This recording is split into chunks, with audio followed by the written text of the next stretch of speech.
Meu nome é Marcela, eu sou advogada, bailarina e sou doula também. Então eu já tinha mais ou menos uma noção do cenário de parto antes de engravidar. Já estava atuando como doula e foi assim que eu conheci a equipe Nove Luas, né? Sabia da existência como equipe de apoio para parto domiciliar, que era o meu desejo desde antes da gestação. Eu atuei grávida até os 7 meses, mais ou menos, quando eu engravidei. Foi o último parto que eu atendi.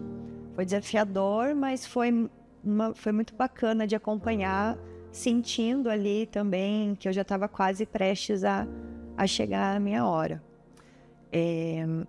Eu engravidei em 2020, no meio da pandemia. Apesar de termos ficado muito felizes com a gestação, era um momento que tinha muito medo, né? Então era um momento que se recomendava, se possível, não engravidem.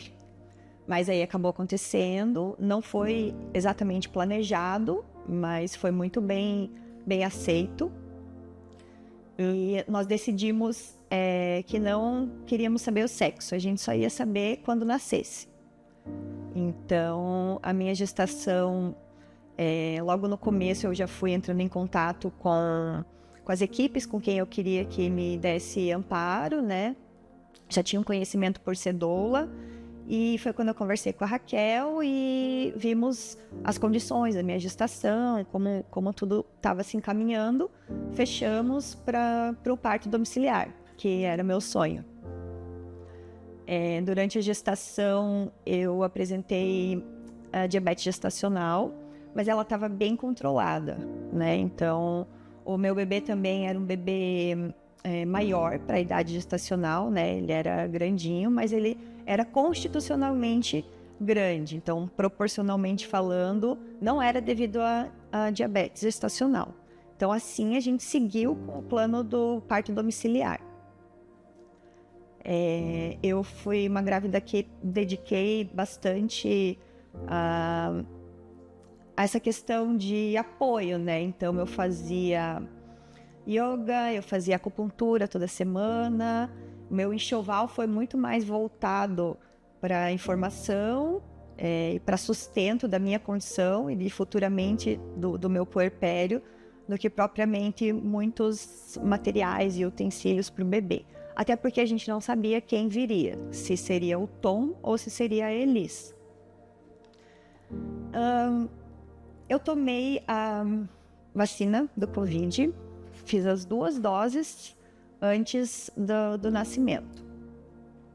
Uns dias depois da segunda dose da vacina do Covid, eu notei um vazamento de líquido, mas era bem pouquinho. E aí avisei toda a equipe, né? Avisei a Raquel em primeiro lugar, e a gente verificou, foi acompanhando. Quando a gente viu que realmente estava saindo assim mais líquido, né? Apesar de ser em pequenas quantidades, mas estava constante. Aí o obstetra que me acompanhava me pediu para ir fazer uma avaliação na maternidade. Lá na maternidade constatou-se que era sim líquido amniótico. Então eu fiz exames para ver se já não estava apresentando nenhuma infecção, e todos os exames que eu fiz deram ultrassom também, todos estavam dentro dos conformes, e era o meu desejo seguir esperando para o parto domiciliar. Eu estava com 33 semanas quando isso aconteceu, então já foi de certa forma um pequeno baque, porque eu precisava ter pelo menos 36, 37 semanas para a gente seguir o plano do domiciliar. Isso com 33 semanas aconteceu. A gente conseguiu segurar até a 35ª semana, fazendo avaliação praticamente todo dia, né, para administrar, para ver se estava tudo certo comigo e com o bebê. Mas realmente a gente não conseguiu segurar para além dessas 2 semanas, porque aí meu exame começou a dar um pouquinho alterado. Então, em conjunto, conversamos, né, obstetra, a equipe da Nove Luas, a gente foi entendendo, na verdade eu fui entendendo que o domiciliar não ia mais se concretizar. Então, isso foi uma sexta-feira. E eu não tinha nada arrumado, mala de maternidade, não ia para maternidade, então não tinha malinha, não tinha lavado as roupinhas, ainda estava muito cedo.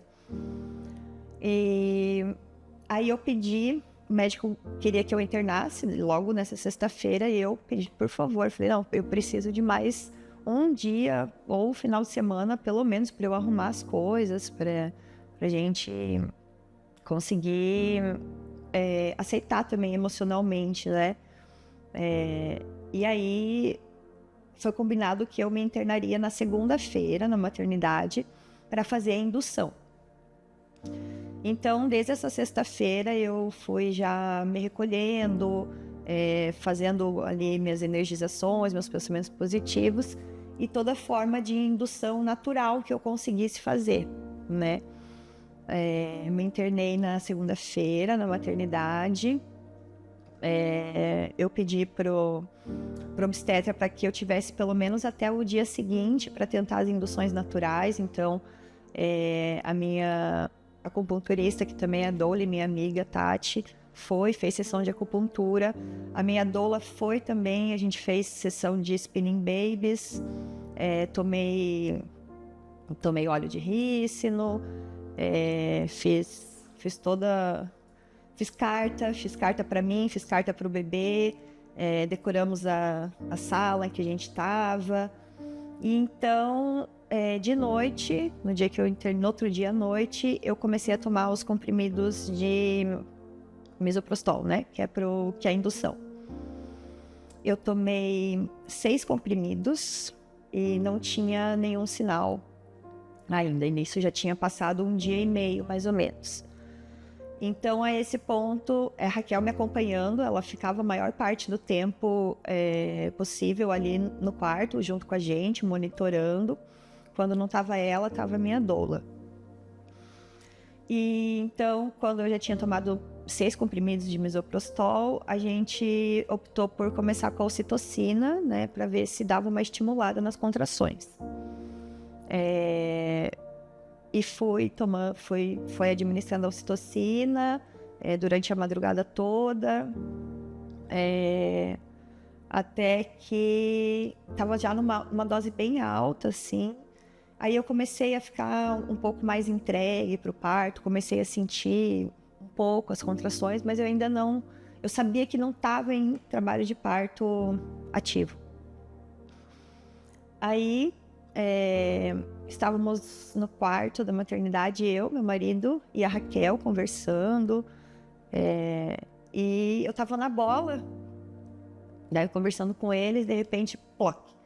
Daí sim a bolsa estourou por completo. Antes eram só um pouquinho, né? Era só uns pinguinhos. No que a bolsa estourou, a Raquel já veio, me avaliou, e aí, como eu estava com uma dose de ocitocina já bem alta, eu comecei a sentir muito forte as contrações. E era muito dolorido. Então, o trabalho de parto evoluiu muito rápido a partir daquele momento em que a bolsa tinha estourado por completo.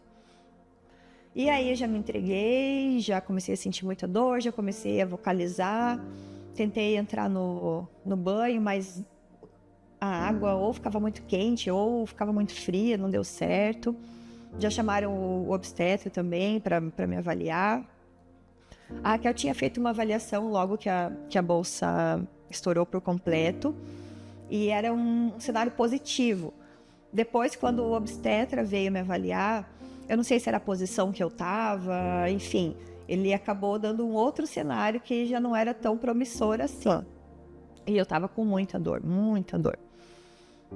Mas estava com todo o apoio ali do meu marido, da minha doula, da Raquel, o obstetra que passava de vez em quando. E a gente idealiza muito, né, como vai ser essa dor, mas na hora, realmente, a gente se entrega de uma maneira e... Eu não sei, eu queria sair do meu corpo para não sentir aquela dor. Tava com muita dor. E eu falava para minha doula que eu não queria mais ser doula, porque como que eu vou ajudar as pessoas se eu tô com essa dor? Eu acho que eu não acredito mais na profissão de doula.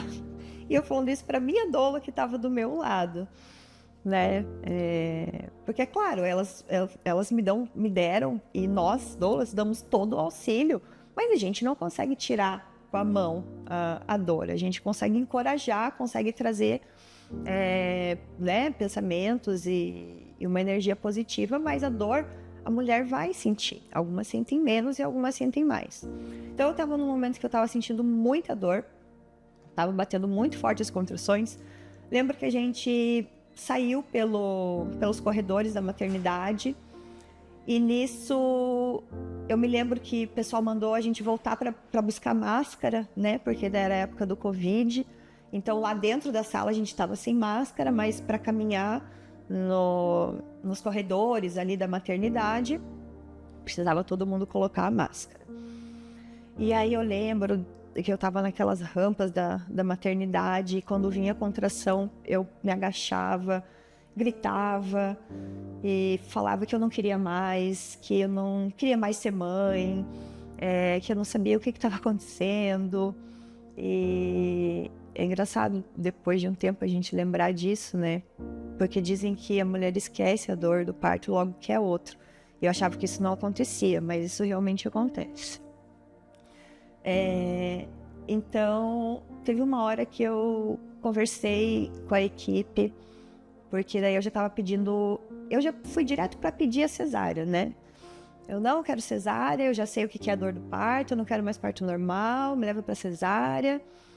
E aí eu combinei com a equipe, a Raquel conversou comigo e a gente combinou de eu aguentar mais 1 hora, se eu aguentasse mais 1 hora. Ela falou, se você não aguentar, a gente vê a possibilidade de ir para analgesia. Deu, tá bom.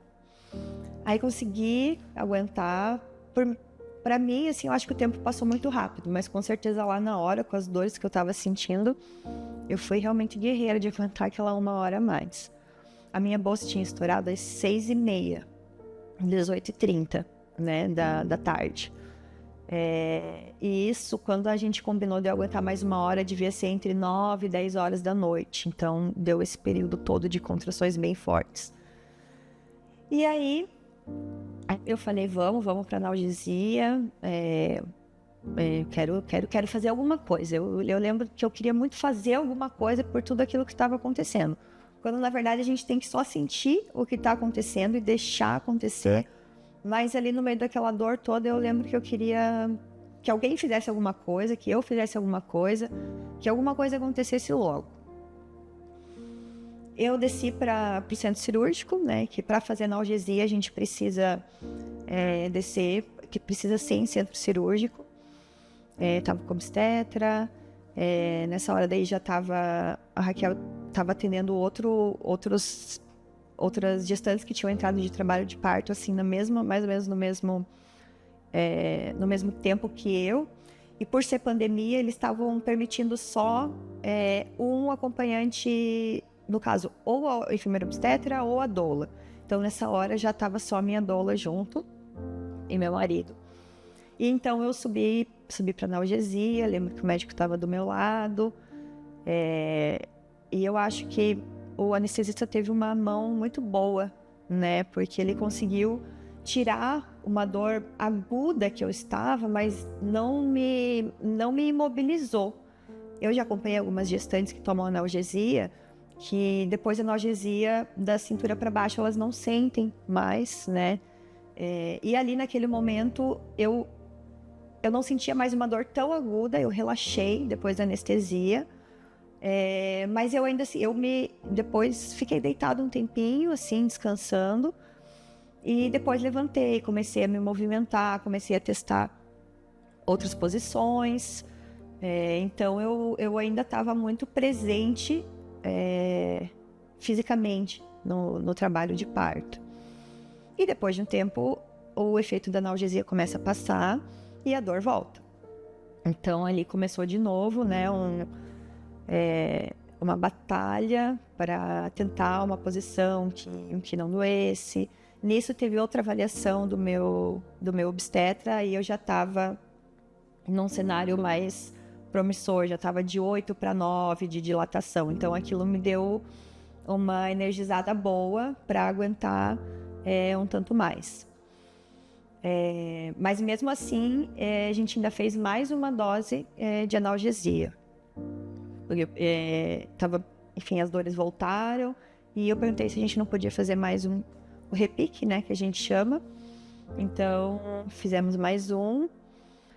E lembro que estava tocando a minha playlist. Na minha playlist tinha muito Tom Jobim e Elis Regina, que eram os nomes do bebê que chegaria, né? Ou o Tom ou a Elis. Lembro que todo mundo me deu muita força da equipe, assim. A fotógrafa também, que também tem a formação de doula, que também era conhecida minha. Mas quando a gente diz dar força num trabalho de parto, não é necessariamente ficar do lado da gestante, fazer alguma coisa e ficar fazendo toda hora massagem, ou às vezes a gente só quer saber que as pessoas estão ali por nós, né? Então eu via que as pessoas estavam ali, o médico entrava de vez em quando para ver como é que estava todos, né? Depois saía para dar um pouco mais de privacidade pra gente. E nisso já devia ser mais de meia-noite, assim, mais ou menos. Eu já estava sentindo vontade de fazer força, já vinha sentindo os puxos. O meu marido queria muito receber o bebê, né? Então, eu estava na banqueta de parto. Lembro de estar agarrada no obstetra, assim, cada vez que vinha uma força, eu apertava ele, assim. Eu lembro que eu estava com acesso também, né, aqui na mão, que já estava bem dolorido o acesso. E que uma hora eu pensei assim, nossa, que dor que tá no acesso.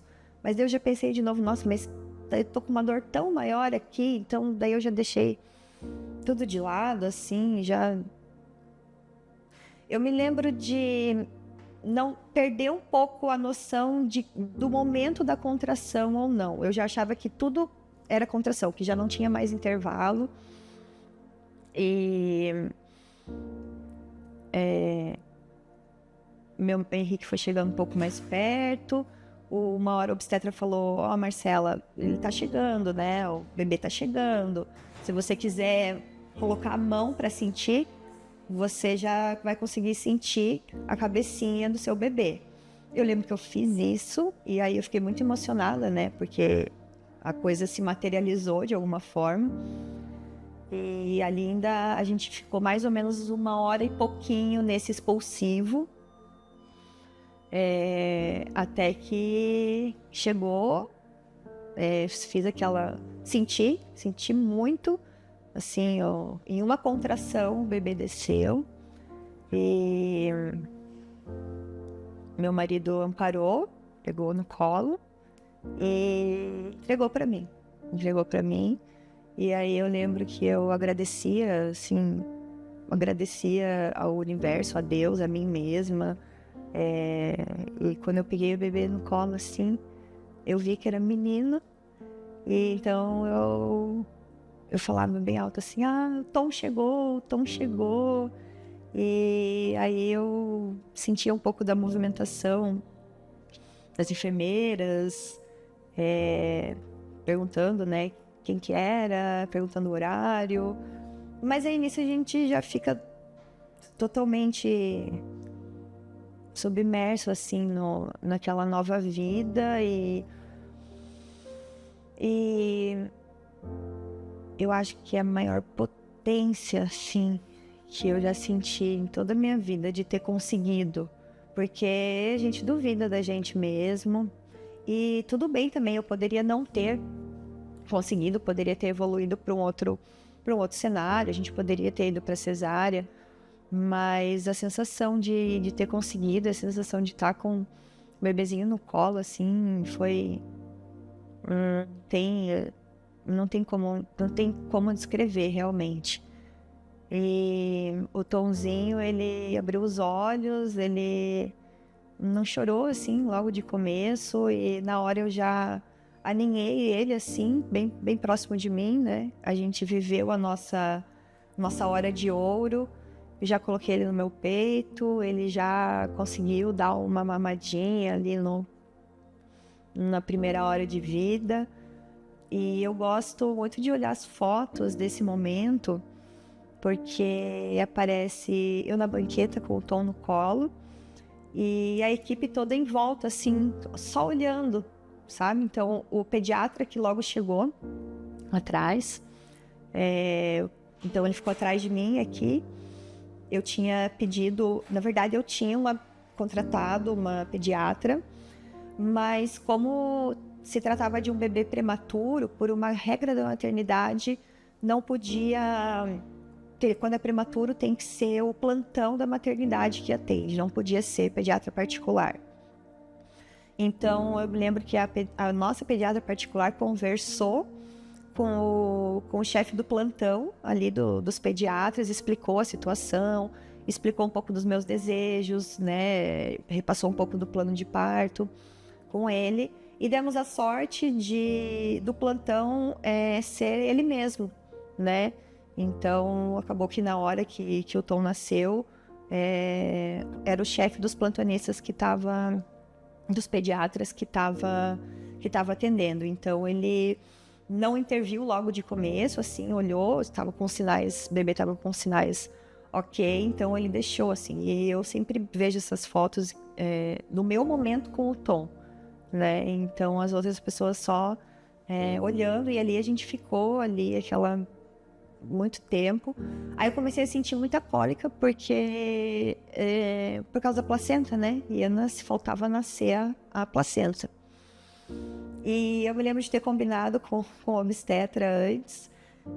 Falei assim, doutor, você dá uma enrolada ali na hora para o pediatra não querer pegar a criança para levar e fazer procedimento.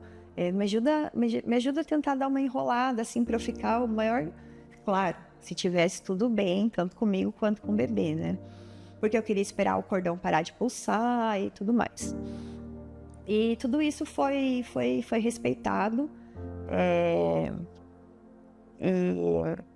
O Tom fez uma glicemia um pouco baixa. E aí, logo depois dessa 1 hora, que foi a hora de ouro, né? Aí sim, o pediatra pegou o bebê, eu fui pra maca, né? Pro meu obstetra me avaliar, como eu tava. O Henrique acompanhou os exames do Tom. E nesses exames ele tinha feito uma glicemia um pouco baixa. Era um bebê prematuro, mas surpreendentemente era um bebê de 35 semanas e 2 dias com 3,2 kg. Então ele nasceu grandão, nasceu bem. E aí o pediatra veio conversar comigo e falou assim, olha, ele fez uma glicemia um pouco baixa, mãe, e eu vou te dar 1 hora para você, vou te dar mais 1 hora para você amamentá-lo, para a gente ver se essa glicemia aumenta, estabiliza, senão ele vai precisar da UTI, neonatal. Aí eu falei, então vamos, gente, vamos fazer tudo rápido, porque 1 hora tá passando. E aí, meu obstetra me avaliou, eu subi pro quarto, e logo em seguida o Henrique chegou com o Tom, ele já veio pro meu colo, já veio pro peito, mamou. Depois de 1 hora a enfermeira veio pegar a glicemia dele, já estava estabilizada, né? Eles seguiram fazendo as glicemias dele depois, já estava estabilizado. E aí foi um sentimento total de gratidão, assim, pela equipe, né? Desde que a gente teve a intercorrência do furo na bolsa, né? Que fazia pingar e que nos levou à mudança de planos, né?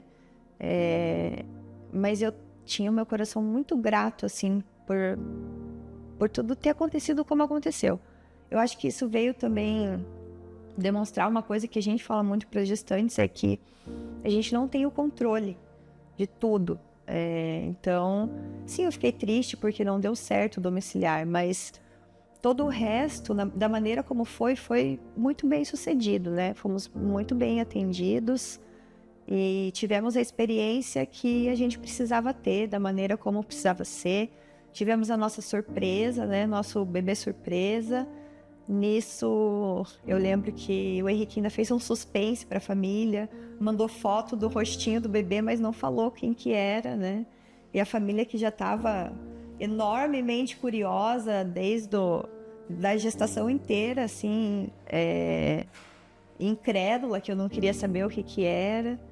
E eu acho que a partir de então foi só amor e gratidão e cuidados, né? Os cuidados todos que a gente precisava ter, o manejo da amamentação também, mas essa foi a nossa experiência, né? Não foi o nosso plano A. Quem sabe ainda um irmão ou uma irmã para o Tom, a gente consiga o nosso tão esperado domiciliar, mas esse foi a história do nascimento do Tomzinho, que hoje está com 4 anos, acabou de fazer 4 anos, dia 15 de abril, e é uma criatura inspiradora, assim, é o amor das nossas vidas. A Raquel, ela, talvez pela proximidade, né, das nossas profissões, né, da gente ter um trabalho de apoio às gestantes, ela como enfermeira obstetra na área técnica, né, mas eu como doula também, a gente criou uma relação muito, muito bonita, assim, e de amizade também, né? A gente se deu muito bem. Henrique também se deu muito bem com a Raquel, com a Meire, que apesar da Meire não ter sido a nossa doula, ela foi, de certa forma, também a nossa doula durante a gestação. A Raquel e a Meire fizeram um chá de bênçãos para mim naquele final de semana, que eu pedi, por favor, que me dessem um final de semana para eu arrumar tudo para poder ir para a maternidade. Elas foram lá em casa, eles fizeram um ritual lindo, pintaram minha barriga, e a Raquel seguiu nos atendendo. Ela coletou de novo o teste do pezinho que a gente precisou repetir. Ela foi em casa, fez a coleta domiciliar, ela seguiu nos dando assistência em cada etapa que a gente precisou. Depois da amamentação, fez laser. Ela seguiu, mas ela seguiu não só nos aspectos técnicos, nos ajudando, mas em aspectos da vida pessoal também, né? A gente teve essa proximidade que a gente virou amigo mesmo para diversos outros assuntos. E a gratidão que eu tenho, né, com a equipe Nove Luas, por todo aquele acolhimento, por todas as meninas da equipe Nove Luas, porque elas me mandaram, no dia que eu internei, cada uma me mandou um vídeo de encorajamento, né, porque elas sabiam da minha dor por não ter conseguido o parto domiciliar. Então, cada uma gravou um vídeo para mim e foi muito emocionante, assim, eu me senti muito amparada. Então, nesse sentido, a equipe Nove Luas fez total diferença. Se eu engravidar de novo, já serão elas novamente. E, Raquel, obrigada por tudo. Eu acho que, para além do fato da profissão, assim, tem muito de dom, né? A pessoa tem que ter muito trato, muito dom, porque trabalhar com um dos momentos mais importantes e um dos momentos mais sublimes de toda mulher, seja o desfecho que for, parto, cesárea. Eu acho que lidar com pessoas em um dos momentos mais impactantes, que é o nascimento de um filho. Então, obrigada, a gente segue junto na amizade, na parte de atendimentos às gestantes, que eu puder ajudar e colaborar. Por um tempo eu também ajudei ali a fazer uma administração dos grupos de WhatsApp do Nove Luas, e sempre vocês vão ter o meu apoio, a minha atenção, o meu amor e o meu incentivo para que vocês sigam trazendo essa experiência positiva para muito mais mulheres.